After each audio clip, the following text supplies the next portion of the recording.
Ito yung gagawin natin ngayon, isang NISSAN ALTIMA 2020 model. So bali repair yung fender nya, change bumper. So yan, ito yung tama nya. So ituturo ko sa inyo ngayon kung paano mag-repair ng fender yung ganitong tama. Yan guys, sana panoorin nyo to.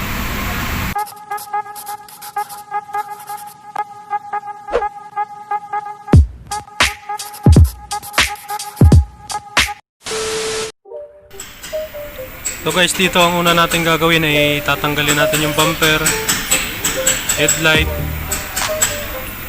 para magawa natin yung fender.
Yan siya.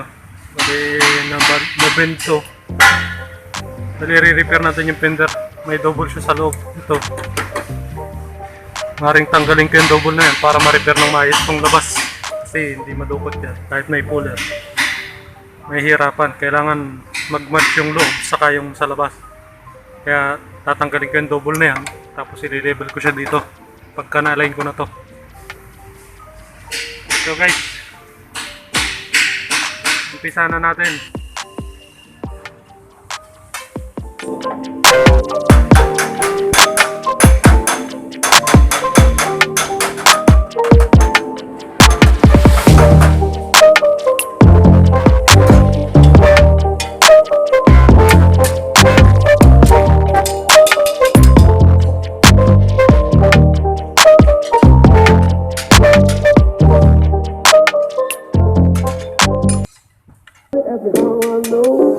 Them and said she told me so.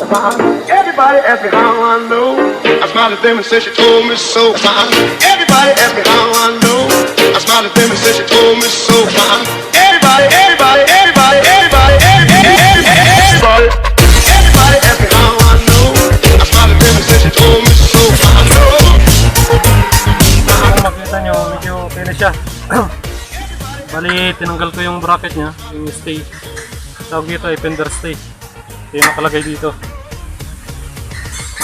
Yan. Ito yung naghahawak sa fender.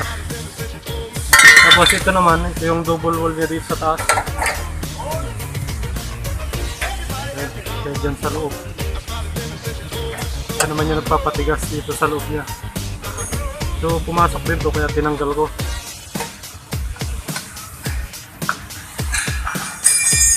Yan. Bali okay na siya ngayon. I-align ko muna yung fender sa ilaw, saka ako maglalagay nitong double na to para sure siya. Kasi pag nilagay mo agad yung double, mahirapan ka mag-align kapag mistake yung pagka-follow mo.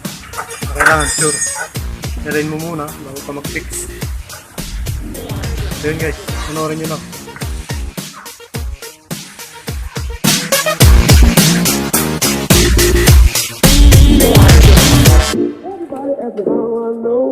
Smiled at them and said she told me so. Everybody asked me how I know. I smiled at them and said she told me so.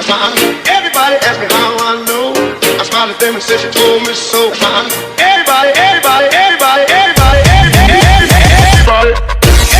asked me how I know. I smiled at them and said she told me so.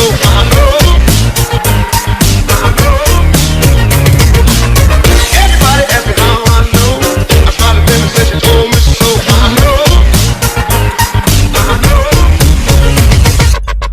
Everybody asked me how I know.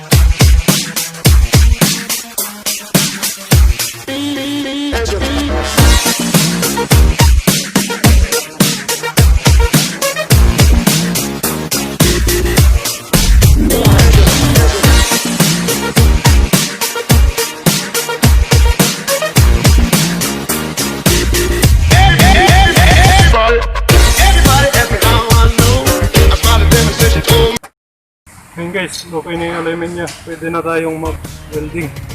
Bali, welding natin itong mga to. Yan yung pinagtanggalan ng double sa loob. Itong double na to sa loob ng fender. So bali, hindi pa ganyan yan. I-finish pa natin yan. Kailangan lang unahing i-align yung ilaw, bumper. Pag nakuha may alignment, tayo mag-finish. Welding, tapos i-finish natin itong fender. Then okay na yung alignment niya.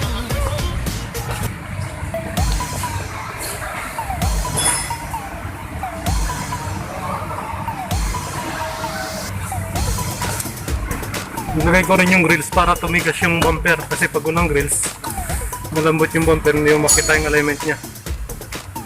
So yan, okay na siya. Makita nyo, nakaline yung ilaw. Fender, ilaw, nakaline. Bali, i-finish lang natin to.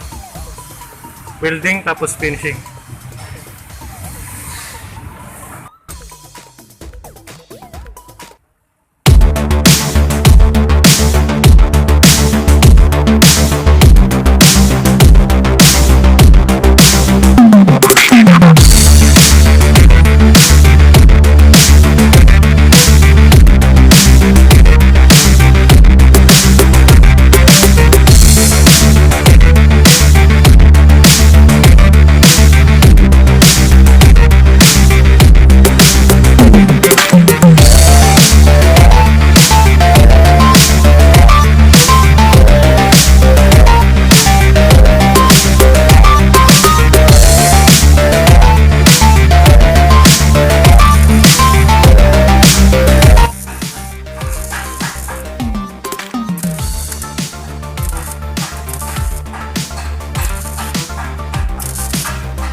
Ito guys, kaya pala sinabi kong hindi pa finish yan, gawa ng yung kanto niya hindi pa siya buhay.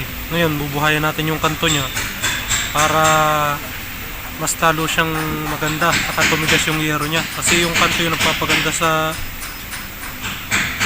figure ng sasakyan. Dapat buhay na buhay yun, saka para rin na sa pintor hindi mahirapan na magmasigla, saka kunti lang dapat yung masigla, hindi makapal.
Bali, inalapat natin ulit yung ilaw, bumper, for final alignment.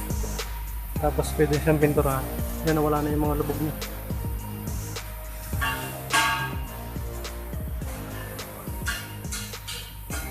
So yun, lagay na lang natin yung mga ilaw for final.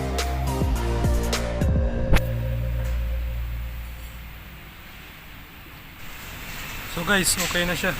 Ito na yung ginawa natin kanina. Kung makita nyo, okay na siya lahat. Align na yung ilaw, bumper, hood, fender. So ayan, ito na yung ginawa natin. Isang Nissan Altima 2020 model. So yun guys, kung nagustuhan nyo tong video na to, huwag nyo kalimutan like and share. At kung bago ka lang sa channel ko, subscribe ka na sa channel ko. Tapos i-click mo na rin yung bell button para update ka sa mga ina-upload ko about sa pagre-repair ng mga ganitong sakyan. So hanggang dito na lang to guys. Maraming salamat sa panonood and God bless.